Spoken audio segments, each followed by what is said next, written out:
for ultra running, it comes down to two things. First of all is experience. You have to go through a rough patch and realize that there is another side, and you do feel better, and you can run again, and you can eat again. Welcome to Spartan Trail on Spartan Up with your host, Maori Pagliacci. Hi everyone, welcome to Spartan Trail on the Spartan Up podcast. I'm really happy and really proud of having today Meghan Hicks. Meghan is the senior editor for Iron Far, which is the biggest trail running media in the world. So stay tuned, check it out. Meghan is amazing. And then of course, follow her everywhere. This episode of Spartan Up is brought to you by Gone Rogue High Protein Chips. Visit Amazon or GoneRogueSnacks.com and use the promo code Spartan25 to get 25% off. You know, the topic of the podcast is called rough patches. And I'm pretty sure you've been in rough patches, and I've heard a million stories from you about rough patches. So I just want you to tell me, you probably went through one during Nolans, but then I know you have some amazing stories from Tour de Giants or from other big backcountry adventures. So let me know if you have, what's the first one that comes out of your mind that you've been probably on the deepest dark hole and you were able to get out of it? Well, I'd say my roughest patch for this past Nolan's 14 actually came only about 13 hours into the 50-hour attempt, which is really early. Like usually Whoa. You'd expect to be feeling pretty good then. It had been a hot day. Like I started before dawn. This was evening. It had been a hot day, and I was already getting to the point where it was hard to eat.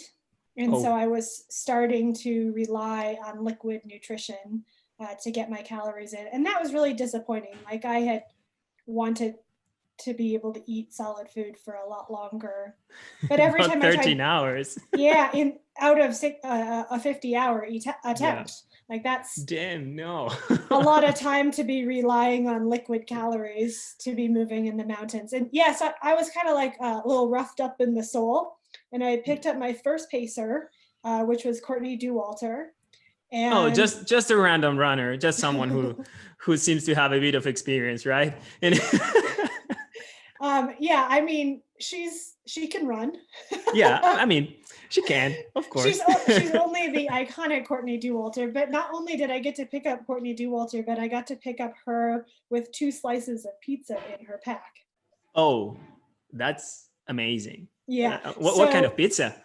Do you remember that? Yeah, she had a slice of cheese pizza and a slice of pepperoni pizza. Whoa. That's like paradise in a slice, right? In the middle of the mountain. Courtney Dauwalter and 2 slices of pizza. Yeah.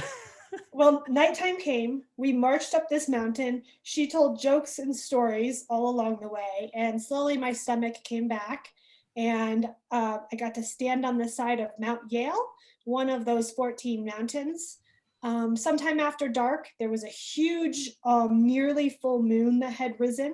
Whoa. And we just stood there. It was a warm night, so we basically were just wearing light windbreakers up at 13,000 feet, eating pizza on the side of a mountain. So yeah, just being able to, in terms of that being a rough patch, just being able to sort of say in my mind, this isn't a permanent thing. This sort of sucks right now, but move forward, keep doing everything you can do to, manage and minimize this problem. And there's a brighter moment ahead. And yeah, we stomped up that mountain. We watched the moonrise. We ate pizza. We laughed, and the rough patch, became the rough patch became one of the coolest parts of my experience. That's amazing. That's just amazing. I can get a lot of things from out of it. If we had to give some advice to someone who's going through a rough patch, whatever in a race or whatever in training. So you have pizza, which is the number one thing you need to get out of a rough patch. I feel pizza solves many problems. Yeah, I mean, that can be used not only for running, it can be used for every single part of your life, right? Precisely. But then you had friends. I mean, it's you have Courtney with you, and then like your mindset, like just how do you do that? It's also one of the hardest things. Like get out of that mind where it's like, oh, this is not working, this is not happening, this can be happening 13 hours of a 50 hours attempt. How do you make that engine work back, like get out of that crappy thoughts and go on with the beautiful things, even though you have all these outside things that help you? How do you work on that?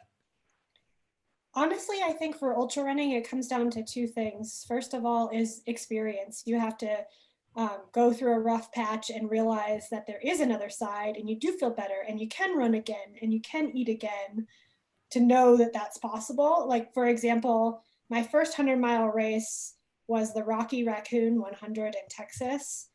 And that's a fast one, right? That's pretty fast. It's a loop trail race, not super mountainous, but I had not run 100 miles before. And when I got to something like mile 75 or 80, I was really tired. And like, you've gone a long way, but you still have a long way to go. I didn't know that if you just keep eating, keep drinking, you can come back and run again. And I was walking at the time, and I didn't want to finish a race walking. Like, I thought you had to run it to finish it. And so I quit because I simply didn't know that there was another side, like that you can meet a rough patch, deal with it, move on. And I quit. And then in the subsequent year of telling stories to people about why I quit my first 100-mile race, a few ultra runners basically said to me, well, that was a really dumb thing to do, because rough patches don't last forever. Keep going, keep doing the right thing, and you'll be able to run again. And, sure enough, I went back to another 100-mile race. Things got hard again. They always do. But if you keep plodding on and doing the right things, the rough patch always ends. And so I think part of it is knowing, like going out there, doing it, feeling it with your body. I also think there's an element of just belief. I don't know, just believing things can happen, sometimes manifest them. It's like a mindset thing, right? Like believing in the power of positivity then manifests itself. Amazing. That's just amazing. That's I have a million of experience myself of quitting, of course, and not being able to see that positivity. So hearing that it works and that someone else can do it. It's also, I know it's going to help a lot of people, but this is actually helping me. So this is awesome.